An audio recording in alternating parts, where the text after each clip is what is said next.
Inspiring Mom Scrapper with Brenda. I'm Brenda, and we're here today with the second video for the day, right, to talk to you about the cornerstones on block 3 round 2. This is which I was responsible for designing, and we're gonna make cute little trees here that twist at an angle, and they're just adorable and fun. Now the PDF you're gonna find in the show notes below, and I'm gonna show you a technique on string piecing and doing foundation paper piecing. We've probably covered this before on our channel, but I just wanted to give you some brushing up just to get this done because this is so much fun. But first, let's do our shout out. Our shout out is Becky at So Be Curated. Becky at So Be Curated. Her YouTube channel is going to be in the show notes below. It's a surprise shout out, so we'll give her some love and encouragement. And she does all sorts of things, you know, on her channel as well.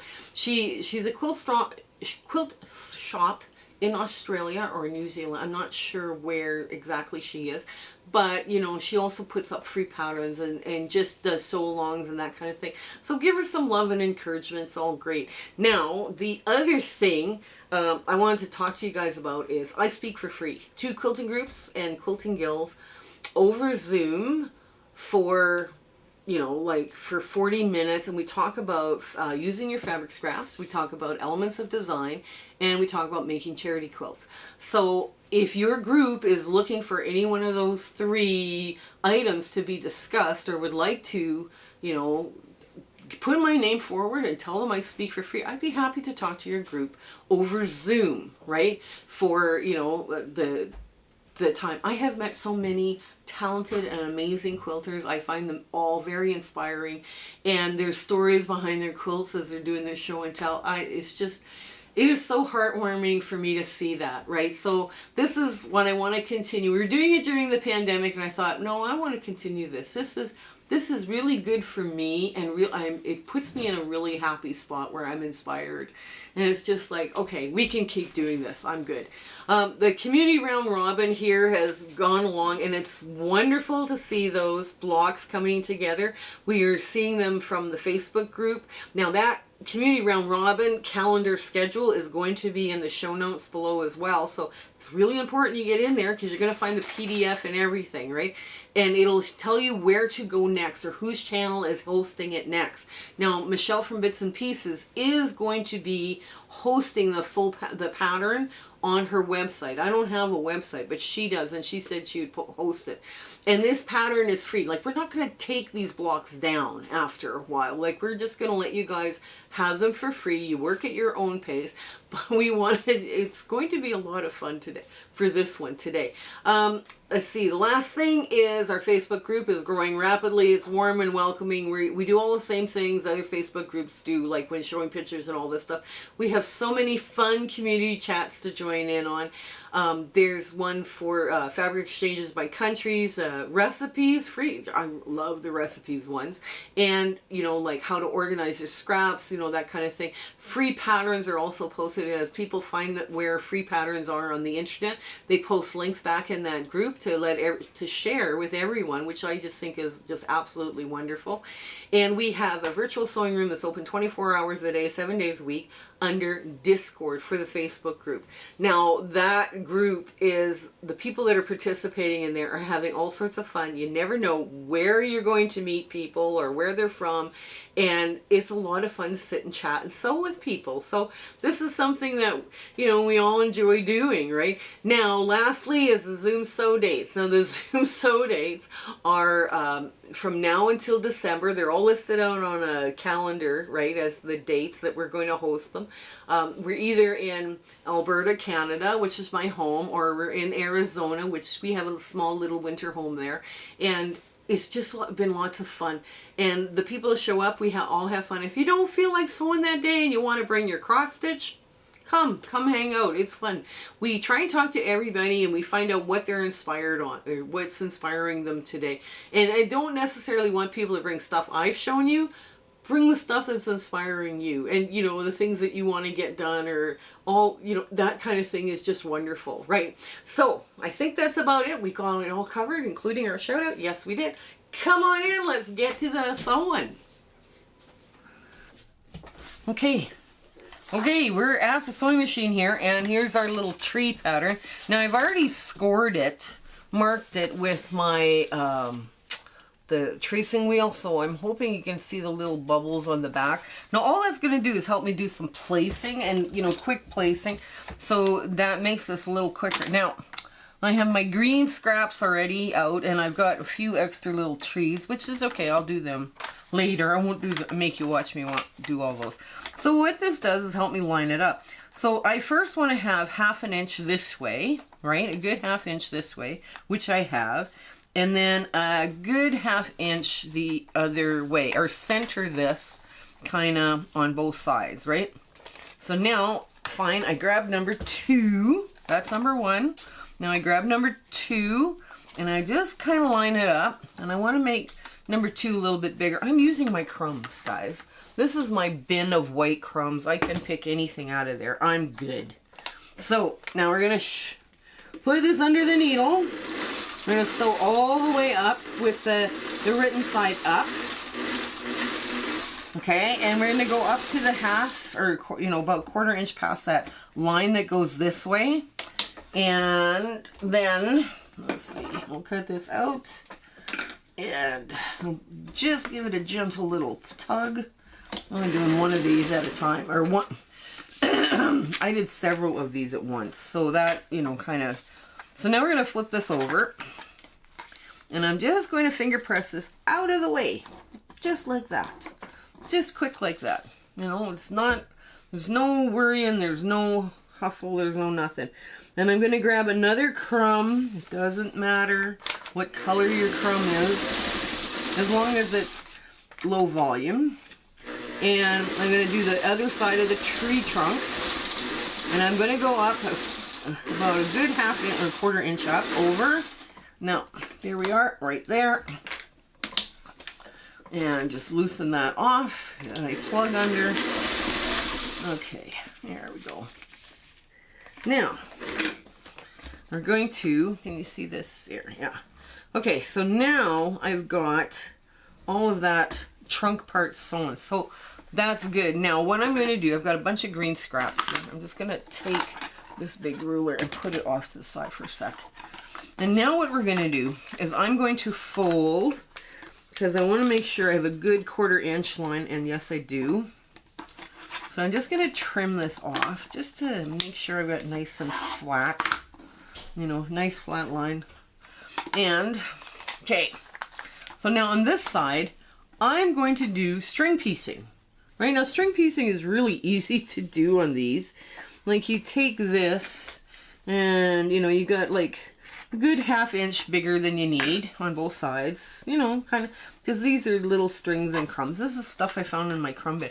Now, I'm going to sew from this side, but because I have scored my lines, I can see where this tree has to end, right? The tree part begins and it ends. So I can be a little more there. Now I'm just using the side of my foot, because the side of my foot's a good 1/4 inch. And I'm just going to string piece along here for a bit. There we go. And I got a cute little thing going on. There we go. Okay, now get the next color in. And I can, like I say, I can play around. I can get a few different colors going here if I want. I think that would be good. Get yeah, get this going here. Okay. And remember, these are crumbs. So crumbs are always on their last leg. And the only place crumbs go, unless it's a huge crumb, it goes into the pet bed stuffing in my studio. In your studio, you can, you know, you can treat your crumbs however you want, but mine know they're on their last legs. Okay. So there we go. Here's another nice little hunk, and we get something a little bit bigger this time. Okay. Do I have anything really small that I have to use up? Okay. Oh, yeah, we got some stuff like that. Okay, so now, just gonna move this over just a hair and trim off, just rough trim off some excess amounts. There we go. And for me, that can go back in. So now, yeah. I should probably get a thinner plug. Okay, there. And you just hold it a bit to kind of give it a little knotting effect at the end, because I don't have on this machine, there's no make knot or, you know, that kind of thing. There's none of that. So I'm just there. So now we are going up all the way. And let's see what we got. We got this. Yes, we do. That'll be cute. And okay.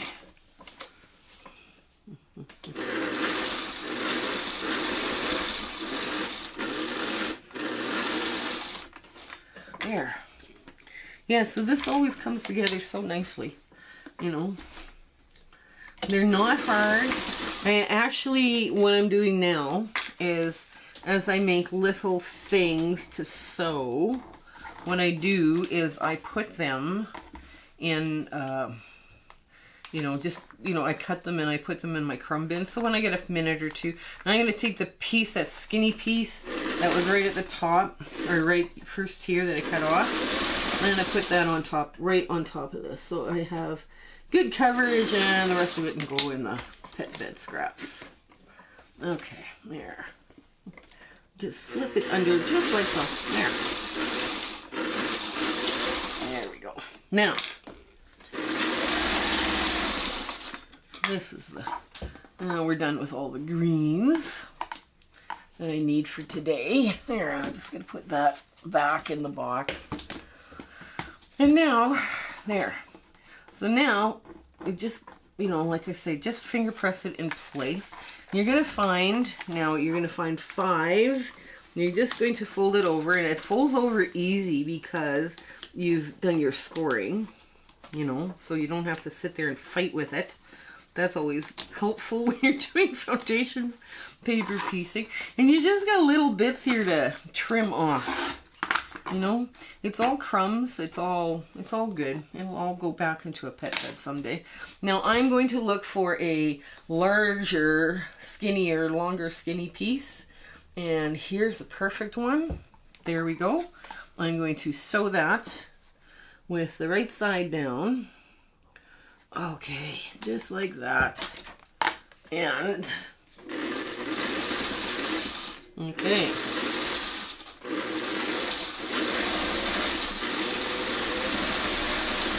There we go. Okay.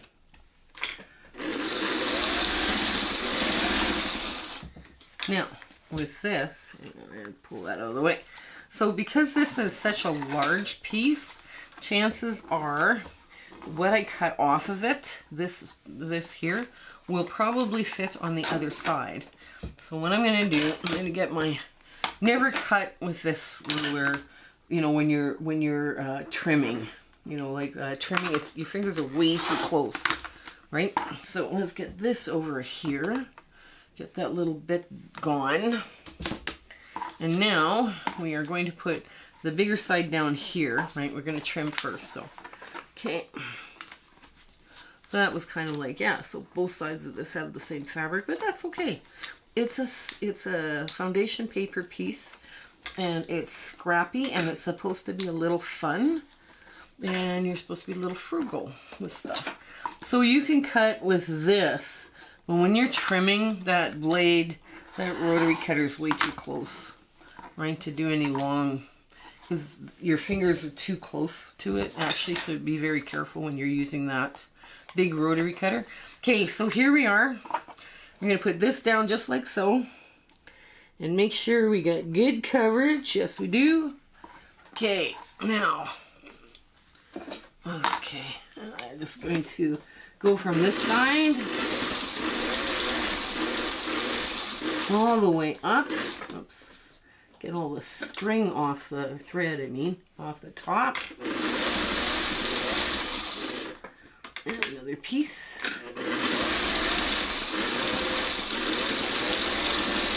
Okay. Now, okay. There. Okay, now, what we're going to do is I'm going to finger press this out. Okay, and yes, we have coverage. Yay! We have coverage. So, now I'm just going to put this over, and I'm going to finish trimming this block, right? Because it's, you know, very quick to trim now, because it's just, you've already got one side already trimmed, because you cut off the one side that had too much fabric. Let's see. And, okay. Then like this.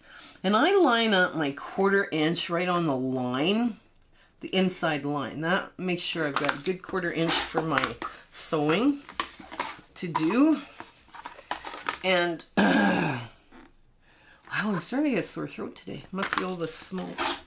When we're filming this, Jasper is on fire, and it's very, very tragic, very sad.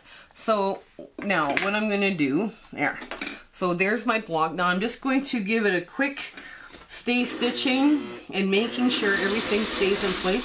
Now I'm doing the stay stitching within the seam allowance because I don't want my bias edge, if I have any, to distort before I get a chance to sew it into place.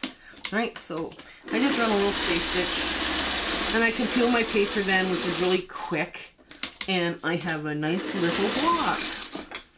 Okay. Alrighty. And with that, we are done. Let's get to our ta-da moment. Okay, so here is our cute little trees. And as you can see, I did use some cream and some bone colored fabric in there just to kind of like play on the idea that my 1/4 skirt triangles that Michelle from Bits and Pieces came up with, I played around with some bone and some funny little cute color, and I decided to put some more color in this block. I really love Kelley's center block, the cup, because what's a community without a cup of coffee or a cup of cocoa or tea or whatever. So yeah, they were so much fun doing these little trees. Now, I have a bunch of, this is the second video I'm putting out today, so I'm going to have to sew the trees, and we're going to make this work. And when I finish sewing all the trees, I'm going to show you how to put them on the border and, put all of this together, including your cornerstones. So I hope you do give this one a try. This one was so much fun. And like I say, if you're a true beginner and foundation paper piecing is beyond your skill set at the moment, you can just put in a tree, because it's a 3.5 inch unfinished block, as the same as this. So if you wanted to just put in a patchwork tree, you could, and it would look adorable. It would be fine. So like I say, I do hope you give it a try. It was so much fun to sew with you today and put up a couple of videos for you today to watch. I didn't want to make any one of them too long. So have a fabulous week ahead, and I hope everything is going so well for you in your life. So you take care until we meet each other again. Okay, bye! Hello again. We just want to thank you for enjoying our video and, coming along with my husband and my YouTube adventure and quilting. And, sometimes things don't work out as best they should, and sometimes they work out great. We're going, wow, that went well. But it's been an amazing journey, and I'm so glad I could share it with you. Share, like, and subscribe these videos. That really helps us out, and it helps us make more charity quilts, okay? So you guys take care until we have a chance to meet again, okay? Bye!